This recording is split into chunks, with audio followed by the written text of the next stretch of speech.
8년 4개월이라는 대장정 끝에 탄생한 새로운 관문. 인천국제공항이 2001년 3월 29일 동북아 최대 관문으로 비상하기 위한 출발선에 서 있었다.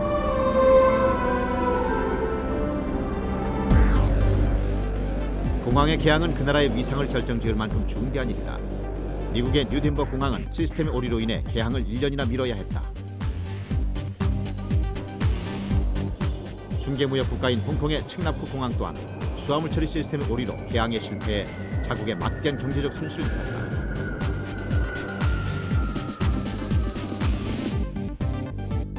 그것은 우리에게 큰 부담으로 작용했다. 국내에서도 개항 연기론이 빗발쳤다. 2001년 3월 29일 운명의 날이 밝아왔다. 관제탑에서는 촉각을 곤두세운 채 첫 항공기와의 교신을 기다리고 있었다. 개항의 성패는 국가의 위상과 직결된다는 사명감으로 직원들은 개항 준비에 만전을 기했다.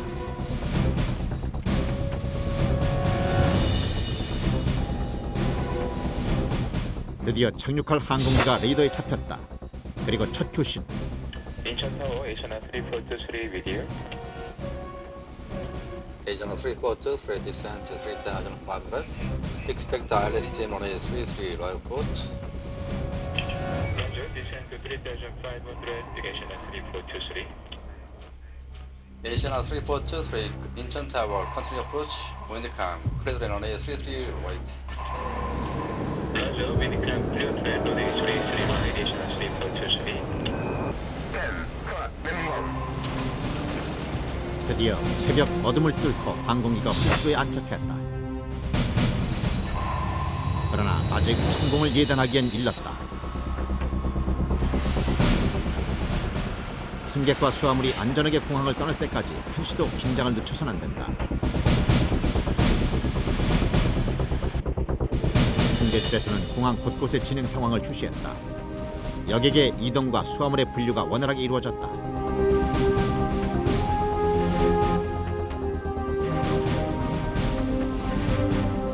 잠시 후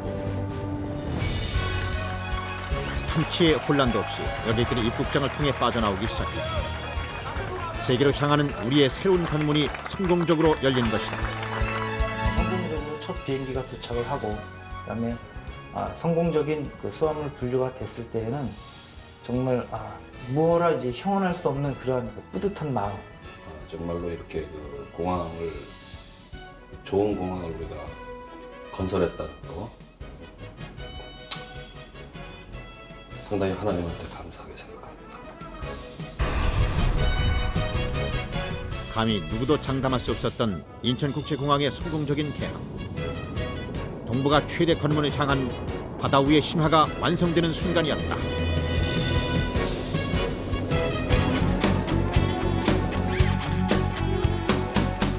나의 과거는 어두웠지만 나의 과거는 힘이 들었지만 그러나 비가 내리면 그 비를 맞으며 눈이 내리면 두 팔을 벌릴 거야. 행진하는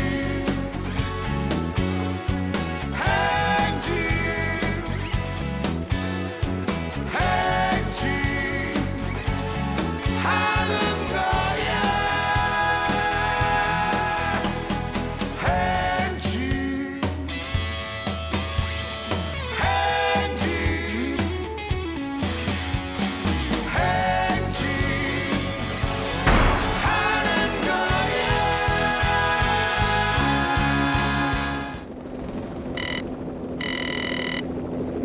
지난 3월 29일 인천국제공항이 개항 3주년을 맞았다. 세계 신공항 중에서도 가장 성공적으로 개항한 인천국제공항. 이제 내 외국인을 불문하고 누구도 의심치 않은 우리나라의 상징물이다. As compared to the other airports that we go to in Asia, it has newer facilities, it has better navigation, newer navigation. It's number one. The air traffic controllers and the staff at the airport are all exceptional. Number one. 승객이 공항에 와가지고 항공기를 타고 내리는 그 동선 거리가 인천공항이 다른 어느 국제공항보다도 짧기 때문에 승객의 편의에서는 아주 최적의 공항이라고 저는 자부할 수 있고 평가할 수 있다고 생각합니다. 88 올림픽을 기점으로 국내에는 국제화, 세계화의 바람이 불기 시작했다. 89년 해외여행 자유화가 선포되면서부터는 국내 항공 수요가 폭발적으로 성장하기 시작했고 김포공항은 호화 상태에 이르렀다.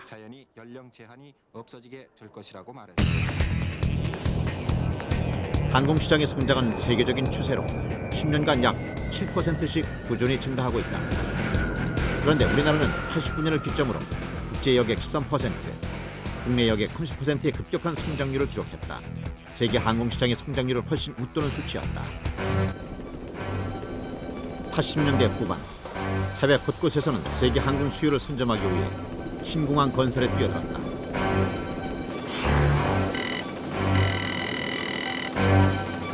특히 유럽, 북미에 이어 세계 3대 경제권으로 떠오른 동북아 지역의 공항 신설 경쟁이 가장 뜨거웠다.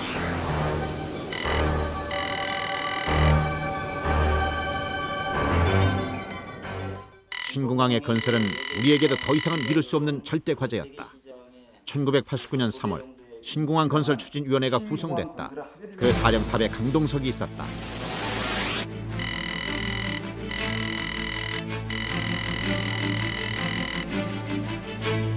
모든 바퀴살들이 이 축에 모이고 또 축에서 바퀴로 전달된다. 이러한 뜻이죠. 그래서 이제 결국에 아시아권에서 어느 나라가 먼저 허브 역할을 하는 공항을 선점하느냐에 따라서 아시아의 각 지방 도시가에서 항공편으로 단구간 연결이 되고 여객과 화물이 여기를 거쳐서 비행기를 바꿔 타고 여객은 환승, 화물은 환적을 해가지고 먼 거리로 나가는 거죠. 그런 역할을 우리가 차지하자. 신공항 후보지 선정을 위한 타당성 조사가 실시됐다. 세계적인 경쟁력을 갖추기 위해서는 무엇보다도 입지 선정이 중요했다. 서울 도심 100km 이내에서 공항 개발이 가능한 지역은 모두 22군데. 그중 도심과의 접근성과 기상 및 지형 조건을 정밀 조사한 결과 후보지는 영종도와 시화 1, 2지구로 압축됐다. 그리고 최적의 후보지로 영종도가 확정됐다. 영종도와 시화지구를 공중에서 시찰하고 중간에 내렸습니다. 근데 가보니까 영종도를 가보니까 당시 이제 간조 시간이라 물이 쫙 빠져가지고 갯벌이 드러나 있는데 영종도와 용유도 중간에 현재는 이제 공항 활주로가 횡단하는 지점인데 도로가 나 있어요. 자동차 연육도로가. 그래서 그 지점에서 내려가지고 보니까 바로 여기다. 장관께서도 바로 여기다. 이건 정말 천혜의 공항터다. 그런데 제가 공항을 8년간에 걸쳐서 건설하는 동안에도 때때로 늘 그런 느낌을 받았습니다. 이건 하늘이 우리 민족에게 주신 아주 큰 선물이다. 영종도와 용유도 사이에 드넓은 바다. 그 위에 들어설 신공항의 청사진이 그려졌다. 1700만 평의 부지에 세워질 신공항은 연간 2700만 명의 여객과 210만 톤의 화물을 처리할 수 있는 2조 6,800억 원 규모의 초대형 프로젝트였다.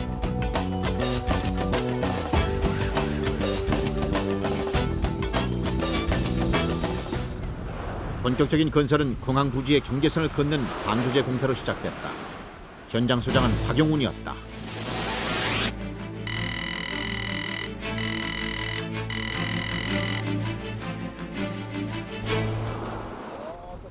토목공사 경력만 30년째인 박용훈에게도 그것은 두려운 도전이었다. 조수간만의 차가 심하기로 유명한 서해 바다. 유석과 싸워가며 방조제를 쌓아나가는 일은 엄청난 과제였다. 와서 보니까 그 당시로 봐서는 우리나라에서는 상당히 긴 방조제였어요. 그리고 또 이 지역이 세계적으로 가장 간만이차가 심한 지역이거든요. 그래서 사실 겁이 났습니다. 이 간만이차 9m나 되는데 이 유속이 상당히 셌거든요. 그 유속을 어떻게 견뎌내고 이 방조제를 만들어내느냐. 유속을 견뎌낼 방대한 물량의 골조를 찾아야 했다. 박영구는 영종도에 인접해 있는 섬 삼목도와 신불도에 주목했다. 각각 공항 부지의 북측과 남측에 위치한 삼목도와 신불도는 해발 143m와 133m의 산으로 이루어진 작은 섬이다.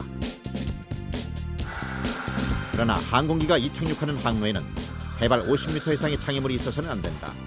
따라서 산을 깎아내야만 했다.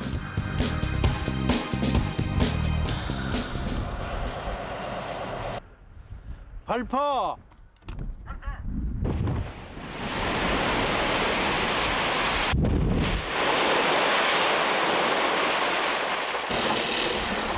산을 깎아내자 어마어마한 보물이 쏟아져 나왔다. 방조제 공사에 필요한 양질의 안반과 토사가 풍부했던 것이다.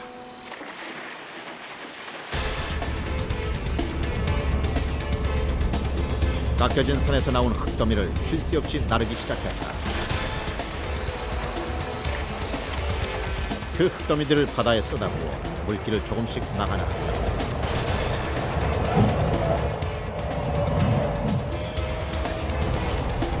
(15톤) 트럭 100만 대 분량의 흙더미를 쏟아 물길을 2년여. 방조제는 마지막 400m 구간의 물길을 막는 끈막이 공사만을 남겨두고 있었다. 끈막이는 방조제 공사의 최대 고비. 물길이 좁아질수록 유속이 빨라지기 때문이다.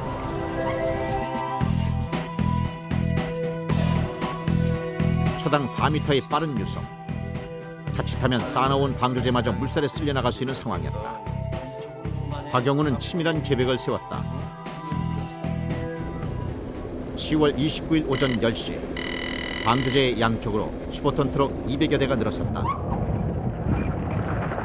물이 빠지는 간조대에 맞춰 공사가 시작됐다. 물살의 흐름이 가장 약한 2시간 안에 작업을 끝내야만 한다. 50초 간격으로 15톤 분량의 토석을 쉴 새 없이 쏟아부었다. 그러기를 2시간여.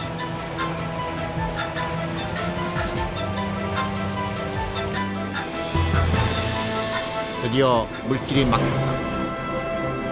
2년이라는 오랜 기간 바다와의 사투 끝에 얻어낸 승리였다.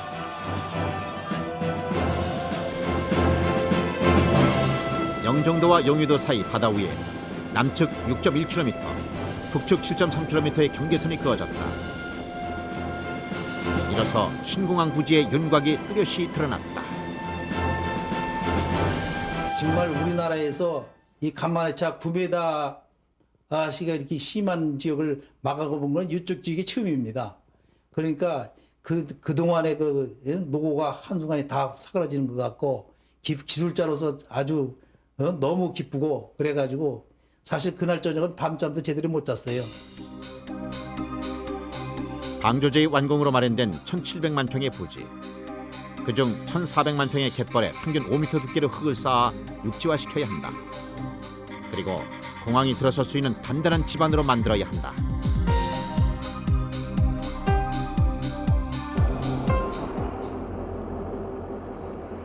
인공섬을 만드는 막중한 책임이 이명학의 어깨 위에 놓여졌다.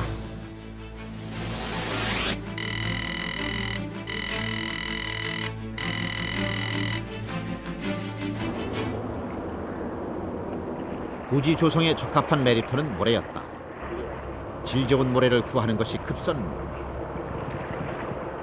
이명학은 서해 앞바다를 샅샅이 훑어나갔다.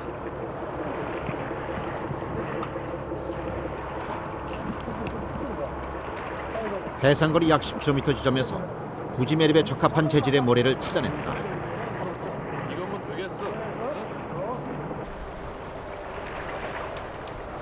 모래를 끌어올릴 대형 준설선 10여 척이 동원되고 준설선에서 메리츠까지 모래를 배송할 파이프도 연결됐다. 모래의 운송 비용과 시간을 절약하기 위한 자구책이었다. 전설이 시작되고 매립지에서 모래를 기다리는 이명학은 초조했다. 잠시 후 지축을 올리는 듯한 굉음과 함께 드디어 파이프가 바다에서 끌어올린 시커먼 모래를 토해내기 시작했다. 한켜 갯벌 위에 신화가 쌓이기 시작하는 순간이었다. 2년에 걸친 메리 작업 끝에 마침내 갯벌은 육지로 바뀌었다. 공항터가 마련된 것이다. 중요한 작업은 지금부터였다. 갯벌로 이루어진 연약 지반을 단단하게 다지는 작업이 남은 것이다. 그렇지 않을 경우 지반 침하로 인해 공항이 무너질 우려가 있기 때문이다. 지반 침하의 대표적인 사례가 일본의 간사이 공항.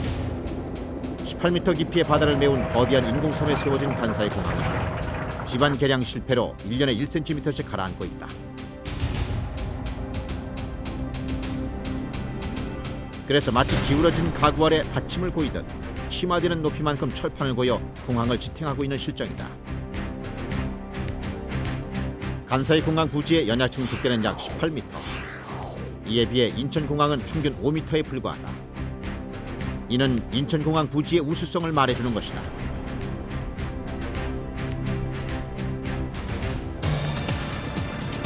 지반 개량이란 매립층 아래 갯벌의 수분을 제거하는 것이다. 지반 개량 공법으로는 샌드 드레인 공법과 프리로딩 공법이 채택됐다. 샌드 드레인은 모래 기둥을 이용한 지반 개량 공법이다. 먼저 매립층 아래 갯벌층까지 모래 기둥을 박는다. 그리고 그 위에 항공기와 건물의 중량과 맞먹는 500톤의 흙더미를 얹는다. 그러면 연약층의 수분이 모래 기둥을 따라 빠져나오는 동시에 지반이 강제 침하되면서 다져지게 된다. 공항은 연 3천만 명의 여객과 수많은 항공기가 드나들 곳이기에 무엇보다도 부지의 안전성이 생명이다.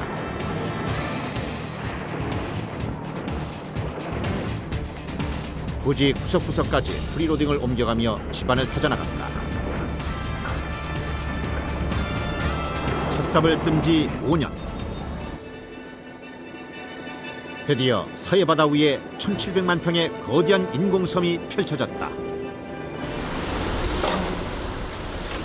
외국인들에게는 한국의 첫인상이자 내국인들에게는 자긍심이 될 우리의 신공항. 그 심장부인 여객터미널 건설의 현장 취입봉은 박성규에게로 넘어갔다.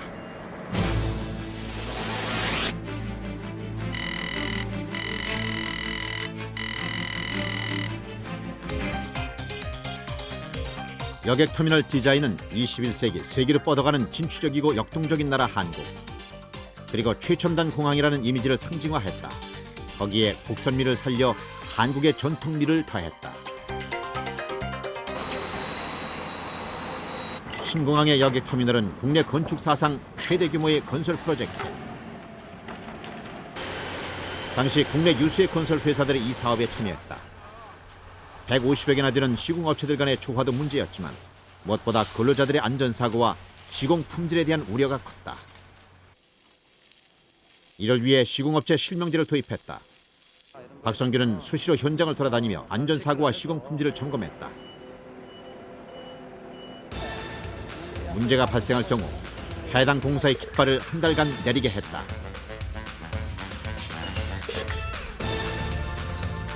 국내에 내로라 하는 건설업체들로서는 자존심이 꺾이는 일. 하지만 공항 건설에 참여하는 모두에게 안전시공이라는 목표를 뚜렷이 각인시키는 계기가 됐다. 여러 건설사 중에 한 개사가 안전사고가 터졌을 때는 깃발을 하나 내리도록 해서 그 회사의 명예가 실제로 떨어지는 그러한 역할입니다. 그것도 잠시가 아니라 약 1개월간을 깃발을 내렸기 때문에 그 회사의 명예가 한 1개월 동안은 하나의 수치로서 여겨지는 상황이 되겠습니다. 시공업체 실명제는 안전시공과 품질 향상의 원동력이 됐다. 여객터미널 건설 현장은 세계 최고의 공항을 짓겠다는 근로자들의 열정과 투지로 뜨겁게 달아올랐다. 그러던 94년 10월 신공항 건설은 또 한 번의 난관에 부딪힌다. 공항의 기본 설계에 하자가 있다는 주장이 제기된 것이다.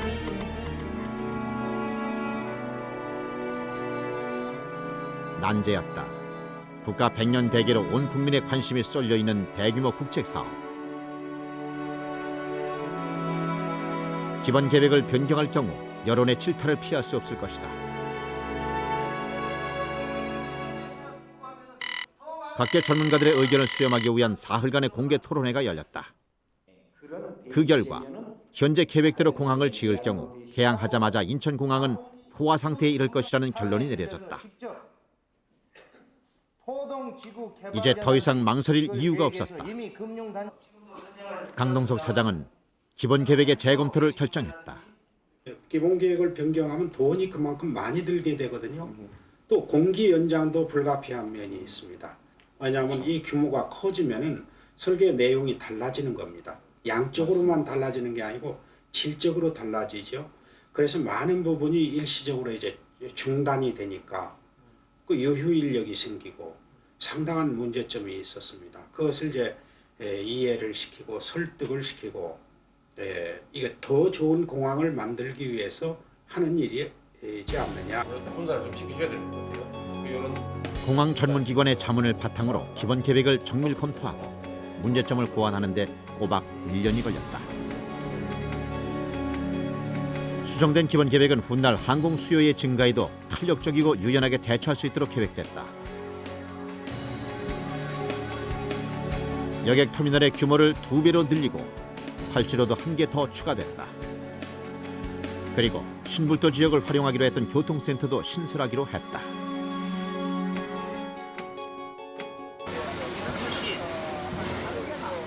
하지만 공기 지연은 피할 수 없었다.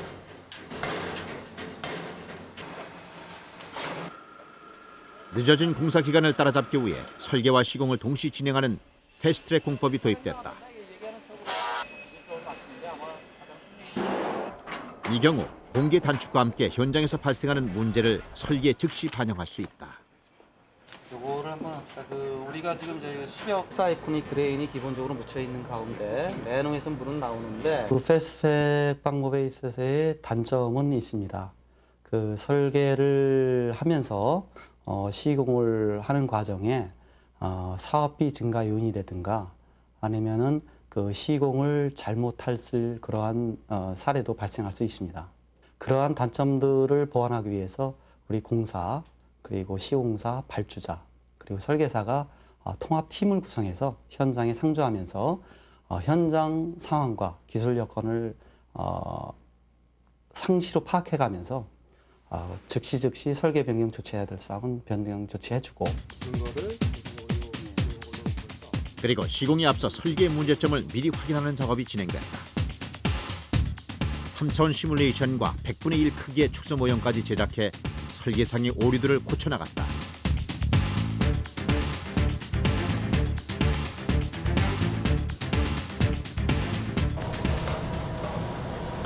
설계와 시공팀이 한몸처럼 뭉쳐 공사를 진행하는 동안 여객터미널의 골조 공사는 어느덧 마무리 단계에 접어들었다.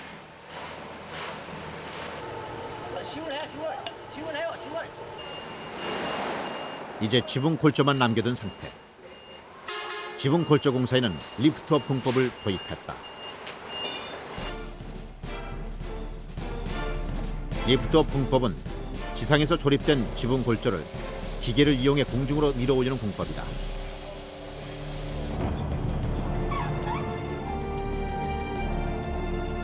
국내의 건축공사에 처음으로 도입된 리프트업 공법이 과연 성공할 수 있을 것인가? 거대한 구조물이 서서히 공중으로 밀려 올라가기 시작했다. 6일에 걸친 작업 끝에 여객터미널의 지붕이 지상 25m 높이에 우뚝 섰다.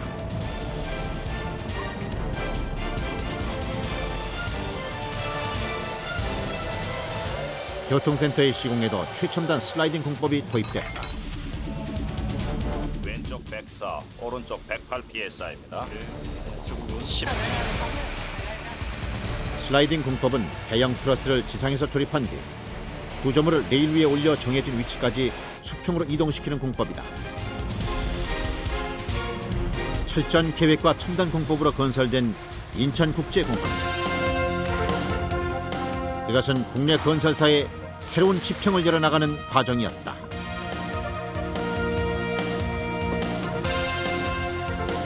지상층에서 수개월 동안에 철골 구조물을 조립하고 용접해서 마지막 그 올리는 순간 거기서 다른 구조물하고 맞추는 그 순간에 성공됐을 때 그때는 저를 포함해서 시공사 그리고 감리자, 설계사 역시도 정말로 감격에 벅차서 눈물이 핑 도는 그러한 순간을 좀 맞이한 그런 기억이 생생합니다.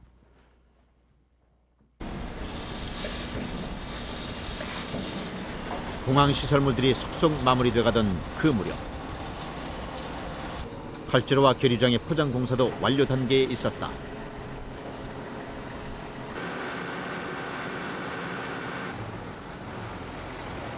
활주로 아래에는 항공기 지원 차량의 이동 통로인 지하차도가 설치됐다.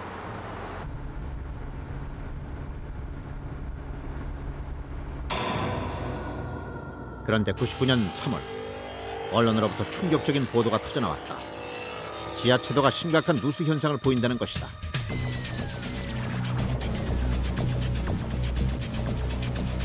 지하차도 건설의 책임자인 이명학은 급히 현장으로 달려갔다. 그는 눈앞의 현실을 믿을 수가 없었다. 신문 보도와 같은 광경이 눈앞에 펼쳐졌던 것이다.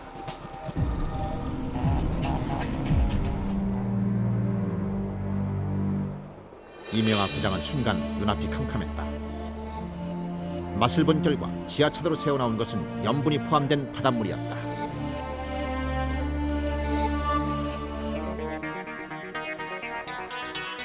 활주로 아래를 가로지르는 지하차도는 활주로에서부터 8m 아래에 위치해 있어 사실상 바다 밑에 만들어진 셈이다. 이 지하차도의 외벽에 벤토나이트라는 물질로 방수 처리를 한다. 벤토나이트는 물과 반응하면 10배 이상 팽창하면서 방수 효과를 발휘한다. 그러나 제 기능을 발휘할 때까지는 3개월 내지 6개월 정도의 시간이 필요하다. 게다가 염분이 함유된 물과 반응할 경우 더 오랜 시간이 걸리는 단점이 있었다. 우리 인천국제공항에서 채택했던 그 방수 공법은 벤토나이트 공법이라는 것인데, 이 벤토나이트 재료라는 것은 그 화산재의 일종입니다. 그래서 이것이 그 물하고 결합을 해서 약 3개월 내지 6개월 정도는 있어야 이 방수 기능이 발휘되는데, 그러한 부분들이 그 외부인들한테는 그 이해와 설득력이 없는 공법으로 비춰졌던 겁니다. 안전 시공에 대한 확신은 있었지만 결국은 국민들에게 불신을 안기게 된 책임을 지고 이명학은 사직서를 썼다.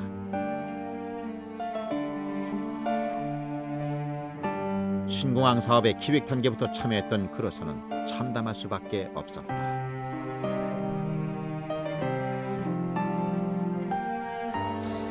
인천국제공항 사업은 제가 기획 초기 단계부터 이 사업에 참여를 했었기 때문에 꼭 준공을 보고 싶은 그런 마음이었습니다.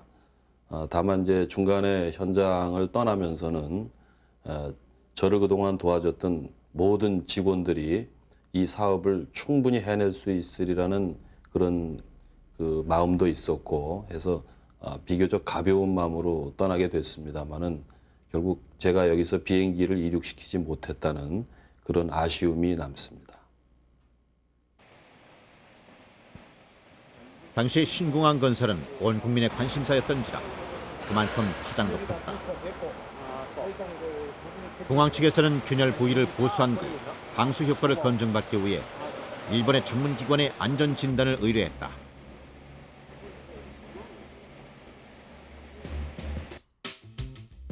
그 결과 지하차도의 누수 현상은 일시적인 것이며 지하 구조물은 안전하다는 것이 검증됐다.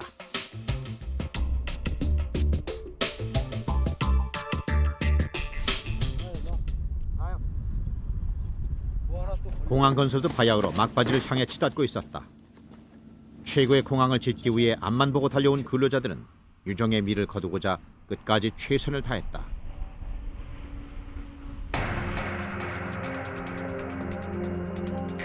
그리고 마침내 어둠 속에서 인천국제공항이 그 아름다운 자태를 드러냈다. 이것은 5년간의 쉼없는 노력과 열정으로 빚어낸 찬란한 성과였다.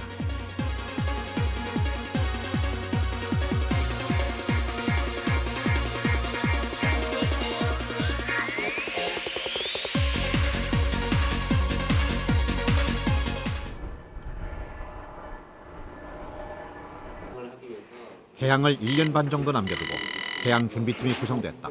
그다음에 에어사이드 칠 거냐 그런 부분이 성공적인 개항 준비라는 절대 과제가 이승영에게 맡겨졌다.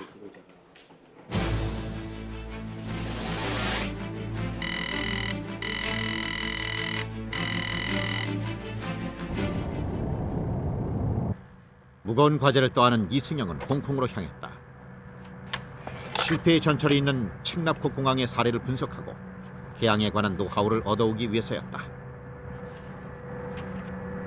당시 청문회까지 열려 실패 원인은 공개됐지만 문제의 해답은 비밀에 붙여져 있었다.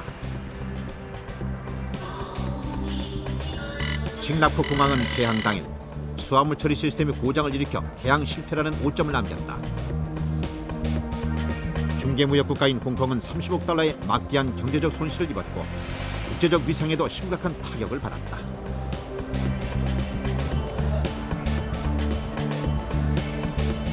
그 당시에 저희보다 선진국인데도 불구하고 개항에 실패해서 그런 국가의 경제적인 손실을 많이 봤기 때문에 굉장히 부담이 컸고, 특히 저희 같은 경우는 아무것도 가진 경험도 없었고 또 국내에 그러한 사례라든지 전문가가 없었기 때문에 그에 대한 부담감은 실로 하도 커서 저희가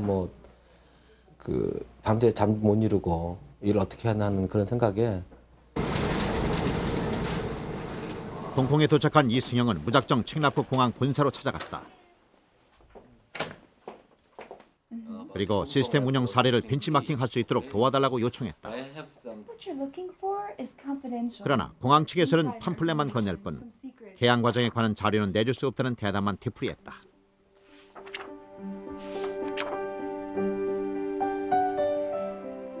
홍콩까지 와서 아무런 성과도 없이 돌아가야 하다니 이승영은 허탈감에 맥이 빠졌다. 그때 전화벨이 울렸다. 이승영을 찾아온 사람은 영국의 건설업체 직원이었다. 그가 내놓은 것은 바로 이승영이 찾던 개항 종합 계획서.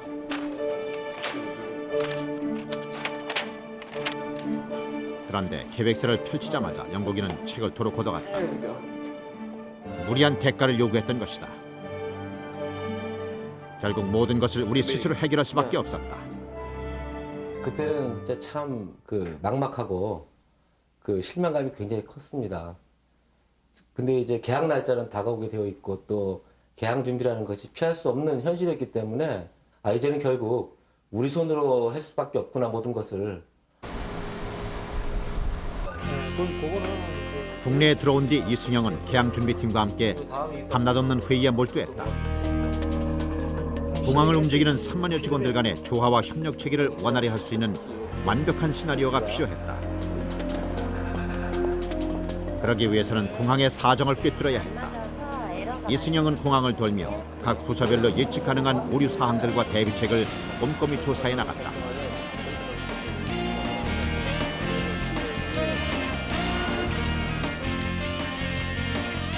밤이면 하루 종일 수집한 정보를 취합해 시험 운영 계획서를 만들어 나갔다.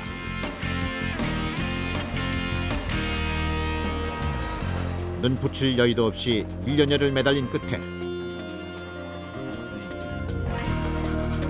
개항 종합 계획서가 완성됐다.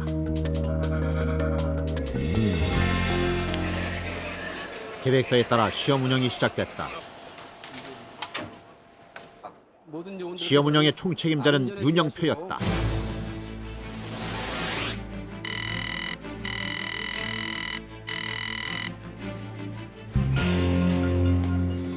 연인원 5만 명의 가상여객까지 동원된 시험 운영은 마치 실제 상황을 방불케 했다. 한 사람의 여객이 공항을 통해 입출국하는 전 과정을 시험해보기 위해 공항의 모든 시설은 실제 운영됐다.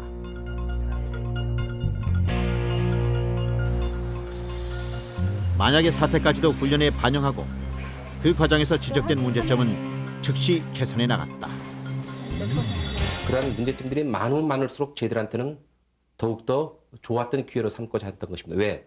사후에 발생될 수 있는 문제를 사전에 발견해서 조치를 완료함으로써 성공적인 개항에 도움이 된다고 저희들은 판단을 했던 것입니다. 개항 한 달 전, 공항 내엔 예사롭지 않은 긴장감이 감돌았다. 가상여객 2만 5천 명, 공항 배치 인력 만여 명이 동원된 대대적인 시험 운영이 진행됐다. 잘 알겠습니다. 자, 그래서 A번 체크인 카운터로 이동하시기 바랍니다. 이날은 2만 5천 명 분량의 티켓과 여권은 물론 실제 비행기까지 동원됐다. 그리고 전 체킹 카운터가 동시에 운영됐다. 승객과 수화물의 출국 수속도 실제와 같이 진행됐다. 이날은 공항으로서는 중요한 순간이었다. 공항 인증을 위해 국제항공운송협회와 국제항공기구의 관계자들이 참석한 것이다. 시험 운영을 진행하는 직원들은 그 어느 때보다도 큰 중압감에 휩싸였다. 과연 우리의 신공항의 국제공항으로서의 자격을 인정받을 수 있을 것인가?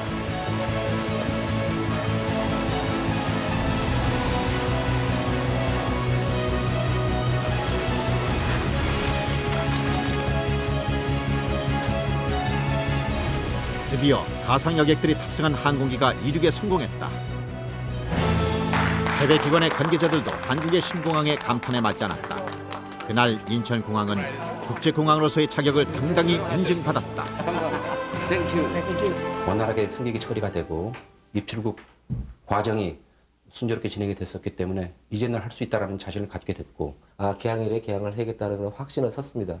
하지만 그 실패한 외국공항에서도 시험 운영을 거쳤습니다.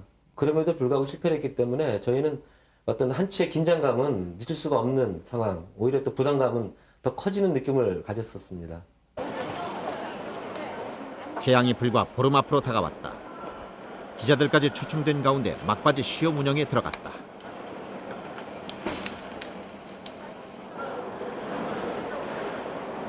여객의 출국 수속과 함께 수화물이 투입되기 시작했다. 뭐라고? 아니 무슨 소리야 그게? 김호석은 급히 수화물 적재장으로 달려갔다.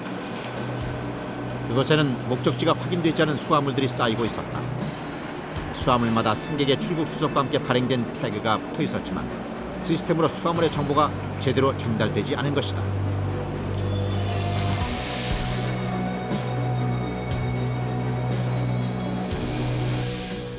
시험 운영은 15분 만에 중단됐다. 개항을 불과 15일 앞두고 크나큰 낭패가 아닐 수 없었다. 예전에 그 사례에서 보면은 홍콩의 첵라코 공항이나 그다음 미국의 덴버 공항에서도 그런 똑같은 비슷한 사례가 있었습니다. 그게 뭐냐면은 수화물 처리 시스템의 오류로 인해서 그 개항이 연기되는, 즉 뭐 개항이 실패했던 그러한 사례가 발생을 해서 혹시 우리도 이제 그러한 똑같은 전철을 밟는 것은 아닌가? 언론에서는 그 사건을 대서특필했다. 그로 인해 그전부터 불거졌던 개항 연기론에 더욱 힘이 실렸다.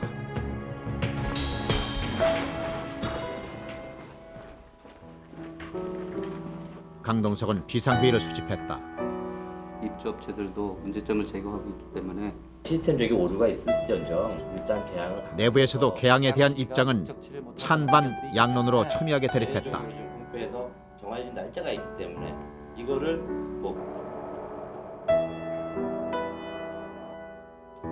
국가의 위신이 달린 신공항의 개항. 정말 이대로 물러서야 한단 말인가?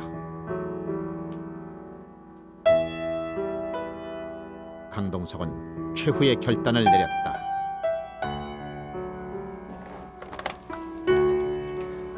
시험은 팀장, 지금 당장 수습해. 새벽 1시, 전 직원이 긴급 소집된 가운데 재시험에 들어갔다. 단 수화물 처리 시스템은 준자동 모드로 운영해보기로 했다. 준자동 모드란 임의로 발행한 태그를 하나 더 부착해 수화물을 예정된 항공기로 보내는 것이다. 이날 수화물 처리 시스템은 정상적으로 작동됐다. 근데 저희들은 마음속에서 늘 그 비상계획이라는 게 늘 준비되어 있었습니다. 시험 운영 계획에도 보면 비상계획과 관련되는 책자가 여러 부면에 걸쳐서 준비가 되어 있습니다. 그래서 거기서 이제 마지막 제가 오후 한 4시쯤 개항은 예정대로 하는데 개항 초의 일정 기간 동안은 출발 수화물에 대해서는 비상계획을 운영할 수밖에 없다. 그 비상계획이란 것은 반자동 운영을 하는 겁니다. 김포공항은 그때까지도 완전 수동 운영을 했거든요. 수동 운영도 하는데 반자동 운영 정도는 문제가 없다. 세계를 향한 새로운 관문이 열리는 날.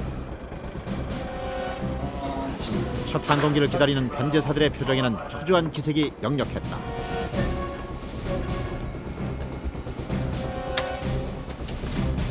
인천국제공항의 순조로운 첫 항해를 위해 전 직원은 만반의 태세를 갖췄다.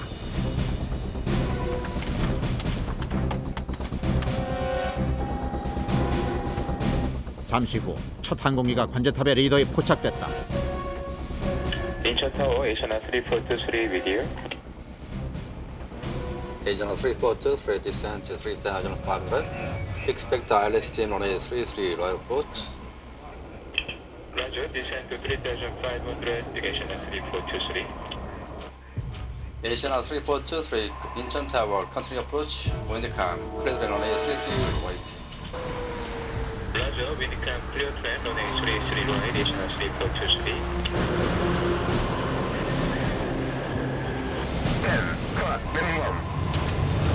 새벽 4시 46분 드디어 첫 항공기가 활주로에 무사히 안착했다. 인천국제공항의 첫 손님은 전날 방콕에서 출발한 아시아나 3423편이었다. 항공기의 착륙과 함께 바쁘게 수화물이 운송되기 시작했다. 통제실에서는 공항의 전 지역이 한눈에 들어왔다. 승객의 흐름은 물론 수화물의 분류까지 일사불란하게 진행되는 것을 확인할 수 있었다.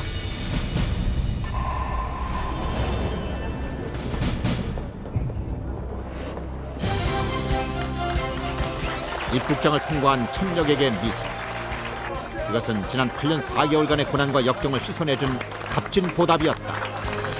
그것을 감사하다. 하늘의 마음속으로 혼자서 하늘에 감사하다 하는 기도하는 심정이었고, 드디어 우리가 해냈구나. 이 국가적인 대역사 사업을 우리가 해냈구나라는 기쁨의 눈물을 흘릴 수밖에 없었습니다. 10년 동안 우리 손으로 갖고 온 우리 인천국제공항을 이렇게 자랑스러운 모습으로 대한민국 국민들에게 넘겨드리는구나.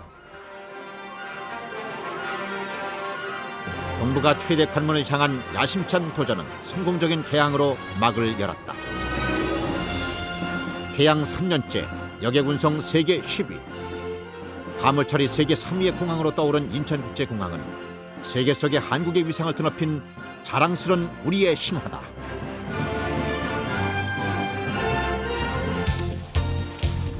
지난해 말 인천국제공항은 2단계 건설에 들어갔다. 오는 2008년 2단계 공사가 완료되면 인천국제공항은 아시아 최대 허브 공항으로 동북아의 중심에 우뚝 서게 될 것이다.